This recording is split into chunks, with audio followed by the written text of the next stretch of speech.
Assalamualaikum warahmatullahi wabarakatuh. Kembali lagi dengan saya Sintami Octavia, mahasiswa Pascasarjana Ilmu Ekonomi dari Universitas Negeri Padang. Nah, di sini saya kembali untuk menjelaskan materi mengenai statistik multivarian, yang mana materi ini diampu oleh Bapak Dr. Alphonse Satrianto.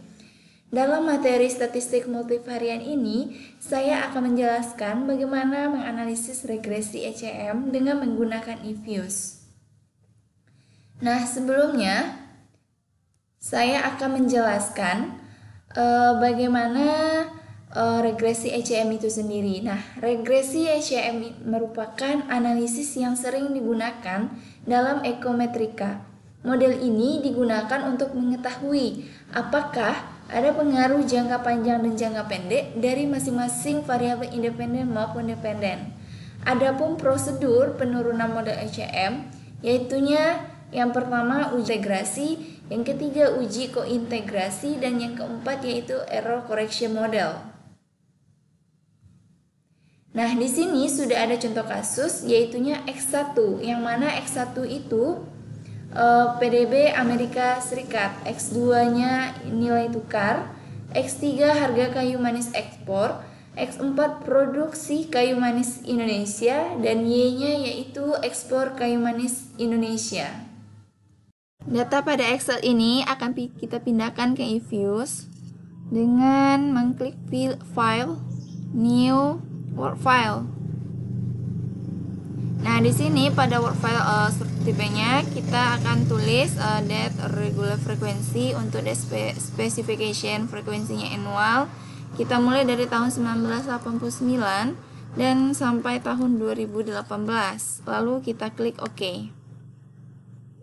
Nah, di sini akan kita pindahkan datanya dengan klik Quick, lalu Empty Group.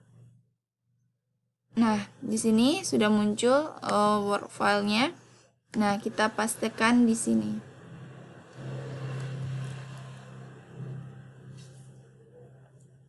Nah, setelah data Excel tadi kita input pada work file eViews, maka kita akan melakukan uji stasioner.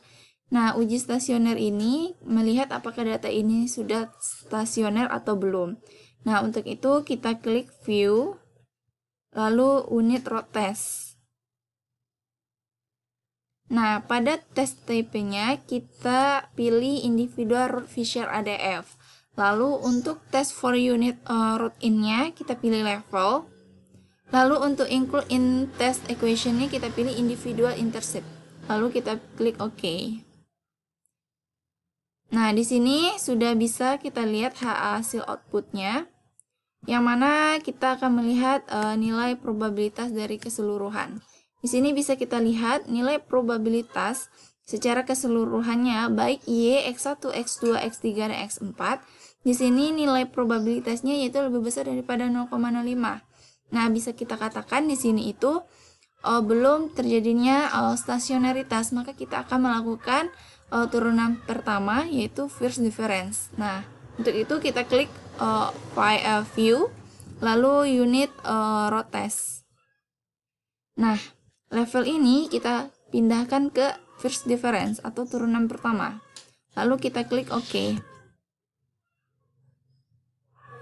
Nah, di sini sudah kita dapatkan hasil turunan pertama, yang mana nilai probabilitasnya masih ada yang lebih besar daripada 0,05, maka akan kita lakukan turunan kedua atau second difference dengan mengklik unit root test,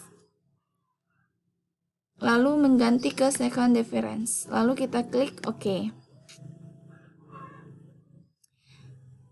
Nah, di sini sudah bisa kita lihat untuk nilai probabilitas Y, X1, X2, X3, X4-nya sudah di bawah 0,05, maka data ini bisa kita katakan sudah stasioner. Nah, maka kita sudah bisa melakukan uji selanjutnya yaitu uji jangka panjang.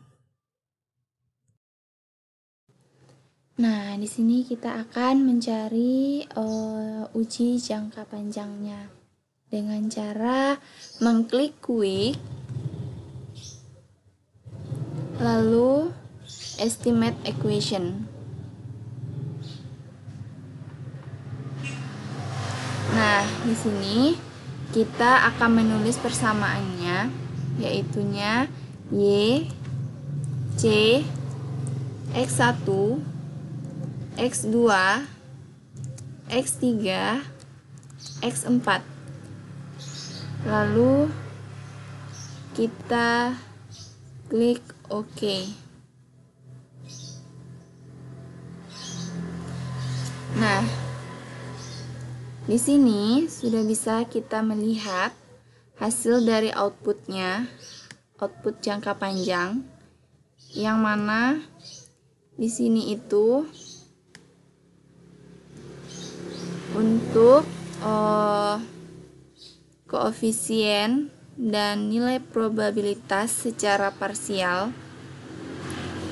baik untuk X1, X2, X3, X4 itu nilai probabilitasnya tidak ada yang di bawah 0,05. Nah, ini bisa kita katakan bahwa secara parsial mereka X1, X2, X3, X3 pengaruh yang signifikan terhadap variabel Y. Nah, kita lihat dengan probabilitasnya 0,00012. Nah, di sini bisa kita artikan bahwa secara simultan mereka mempengaruhi sebesar 66,2050. Ya, artinya dia memiliki pengaruh yang signifikan karena nilai probabilitasnya di bawah 0,05. Nah, sisanya dipengaruhi oleh variabel lain.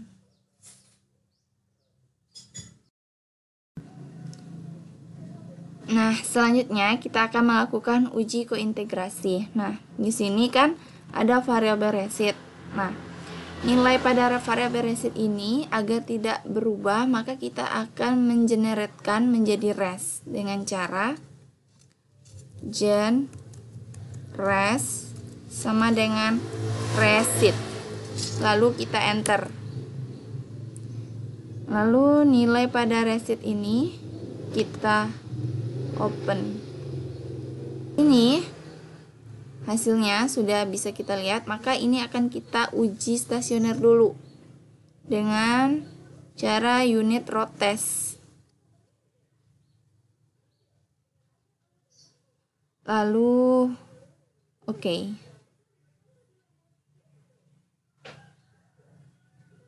Nah, di sini bisa kita lihat bahwa T-nya, nilai T statistiknya, dan nilai T statistiknya yaitu minus 4,770329.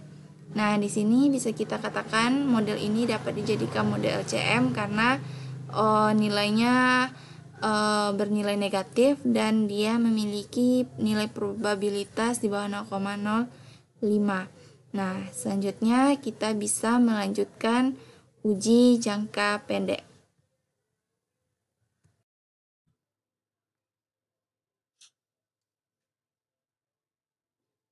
Nah, untuk melakukan uji jangka pendek, maka di sini kita akan menuliskan persamaan dari jangka pendek. D, Y,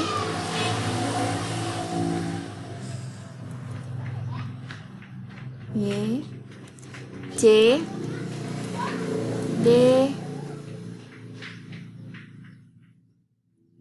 X1,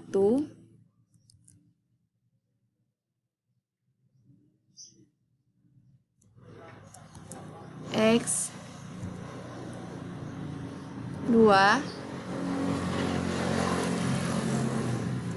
D, X3, D, X4. Nah, maka akan kita klik OK.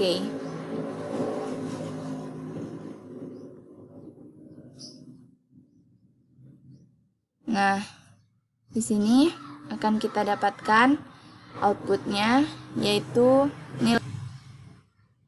nilai probabilitas pada jangka pendek ini tidak ada yang di bawah 0,05, artinya ini tidak ada yang signifikan.